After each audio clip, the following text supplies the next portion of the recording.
In this series, I will draw anything you suggest for 30 days straight. My art ranges from beautiful girls to handsome anime guys to silly animals, fantasy and more. I asked you for drawing recommendations on social media and I received plenty of ideas to choose from, so thank you so much for your suggestions. You can still leave your recommendations in the comments and maybe I'll draw yours in the next video. Thank you so much for watching and I hope you like this. For day 4, someone requested that I draw Shadow from Sonic Prime. I love Shadow, he's so edgy. As a kid, my guilty pleasure was Sonic Boom. I don't know why, but I loved that show, even though nobody else knew about it. I literally set my alarm to watch the episodes at 10 in the morning. Now that I think about it, Sonic and his gang have always been a big part of my childhood. When I played Mario&Sonic at the Olympic Games on the DS, I always choose one of the Sonic characters. My short-lived obsession with the characters started with Blaze, then Shadow and finally Sonic, if I remember correctly, that is. I always choose the same character whenever I play the game. I have a very deep connection with the Sonic characters.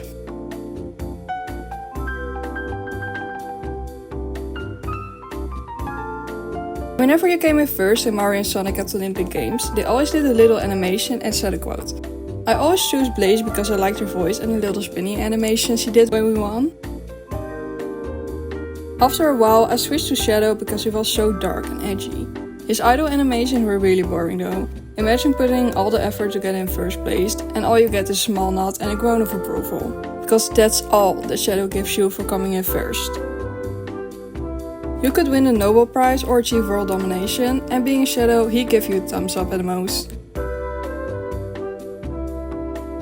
He may be edgy and kind of hot, not a furry, I swear, but he's so boring and depressing that eventually I became obsessed with Sonic himself. I played him every time. He was actually the last of a squad I became obsessed with and I stuck with him until the fixation faded and I moved on to something else. I've proved that I still like Sonic throughout high school because for a long time, from my first to second year, I had this huge drawing of Sonic hanging on my bedroom wall that I drew. Sonic became my guilty pleasure and I just loved him so much. His voice actor was part of the obsession too. He just had this cool guy voice in Sonic Boom that I really liked. During a certain period, Sonic Boom memes were all over my TikTok For You page. After rewatching some scenes, I realized Sonic Boom was such an idiotic and brain-rotting show, which made me love it even more. It was genuinely funny without trying too hard. It had a foundation of memes, either relatable, depressing or generic to the point of being hilarious. Because what are memes anyway? Just relatable quotes with a poorly drawn picture that portrays the general stereotype of people experiencing it, or a funny resemblance of it.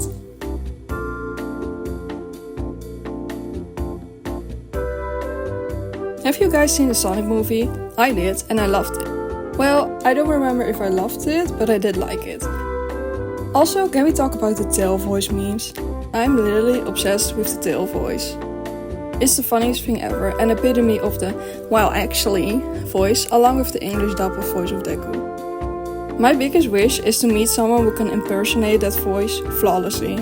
I want to hear that annoying voice in real life so badly that I can laugh about it forever.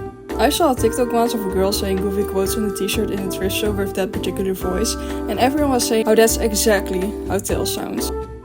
I just looked up scenes of Tails in Sonic Boom to refresh my memory of how his voice sounded exactly, and I remember how unironically stupid that show is, which makes it absolutely funny.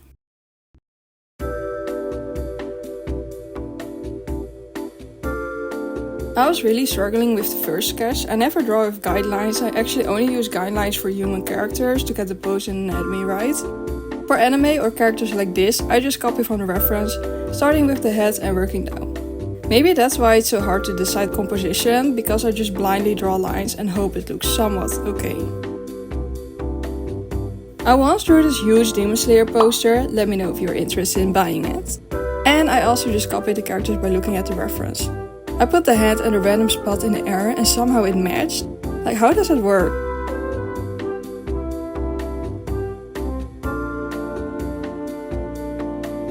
Nowadays, every artist makes it seem like you have to draw coordinates to decide your composition. There are so many rules and methods to get your anatomy right. Yes, they're helpful, but as someone who still struggles with anatomy despite drawing my whole life, I get that as a beginner, all those tutorials on anatomy can seem overwhelming. You end up spending more time planning than actually enjoying the drawing.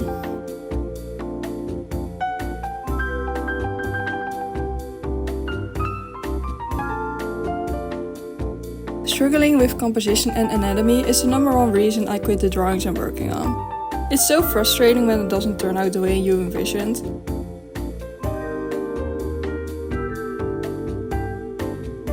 As soon as I finished the sketch, I was already halfway through my 1 hour time frame.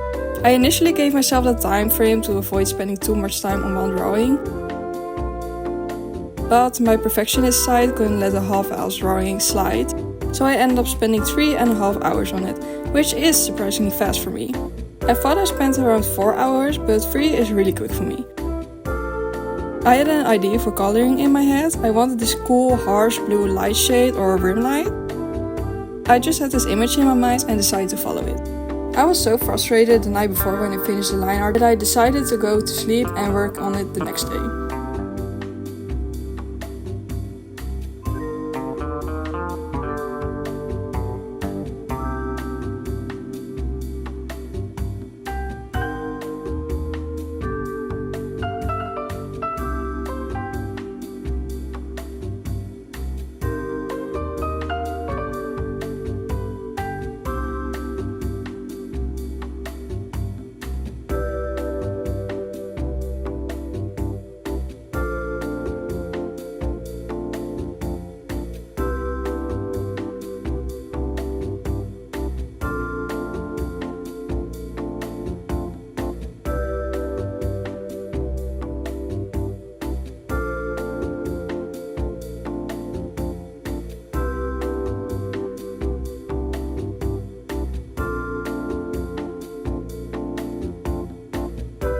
Once the line art was set, the coloring part went pretty smoothly, which I'm happy about.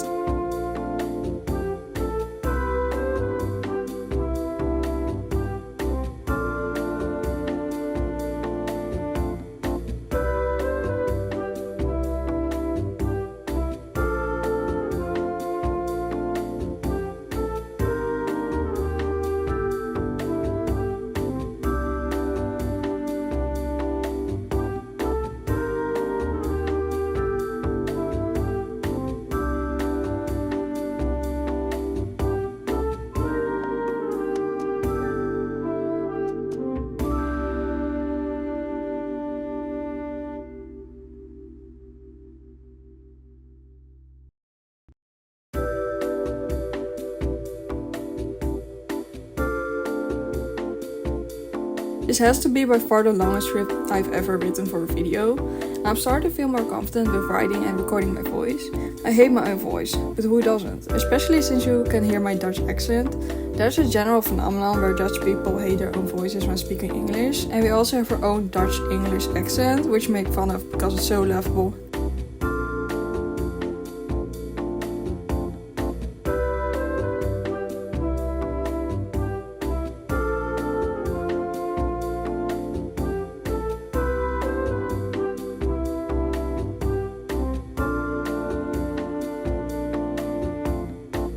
I wanted to add a cool background, but to be honest, backgrounds are one of the hardest things for me because I don't have a clue how to make a perfect background that isn't too overwhelming or too boring and where the colors match.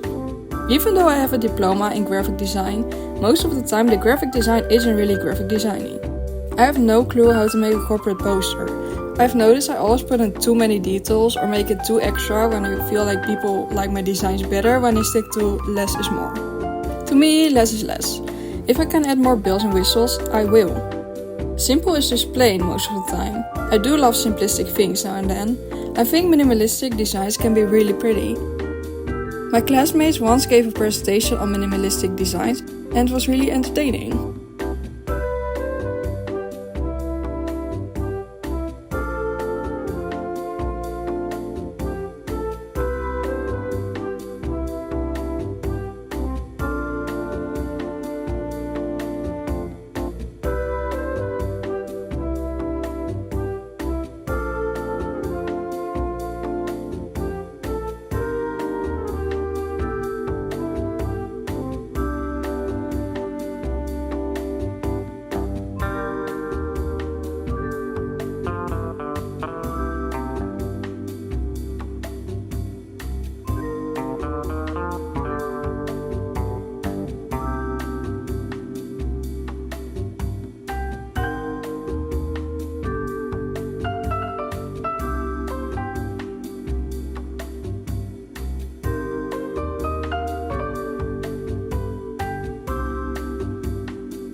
I have a challenge for you guys. Please make me a fitting background for the shadow drawing and send it to me. I will compare them all and choose the best. Let me know what you think of the backgrounds I made. I ended up choosing the blue one with the white circle. It's nice, but I'm sure there are better options. I'm just not creative enough right now to come up with one.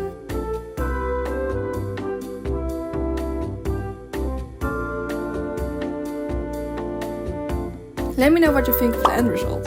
Here's a quick speed paint to summarize my journey. To the person who requested that I draw a shadow, thank you so much. I really hope you like it. I put a lot of effort into it. Thank you so much for watching. You can still leave recommendations if you want to. Maybe I will draw yours in the next one. Share this video with your friends, pets, family or kids in the basement and leave a like if you enjoyed it. Follow me on social media so we can become friends. You can find all of my links in the description down below. Hopefully we'll see you on day 5. Bye!